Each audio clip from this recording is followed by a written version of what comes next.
عہد حاضر کے فتنوں میں سے ایک بہت بڑا فتنہ بے چینی اور ذہنی بے سکونی ہے۔ ایک نبوی نسخہ اس کے لیے موجود ہے کہ جو شخص یہ چاہتا ہے کہ اسے ہر قسم کا امن سکون حاصل ہو، تو اللہ کے نبی صلی اللہ علیہ وسلم کے اس عمل کو اپنا لے، اس حکم کو اپنا لے،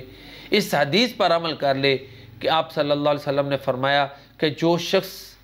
غصے کو پی جائے حالانکہ اس میں قدرت ہے کہ اپنے غصے کو نافذ کر دے،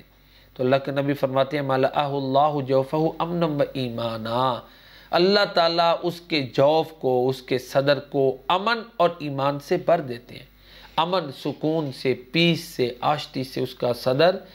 جوف بھر دیا جاتا ہے۔ اس حدیث مبارکہ سے پتہ چلتا ہے کہ طاقتور کمزور کو معاف کرے تو اس کو سکون مل جائے گا، اطمینان مل جائے گا۔ پھر اس کو جو ہے نا وہ دوائیوں کی کثرت سے جو استعمال کرنے کی ایک عادت ہے اس سے اللہ تعالیٰ چھٹکارا عطا کر دیتے ہیں۔ تو ہر قسم کے اطمینان اور سکون حاصل کرنے کا یہ ایک نبوی فارمولہ ہے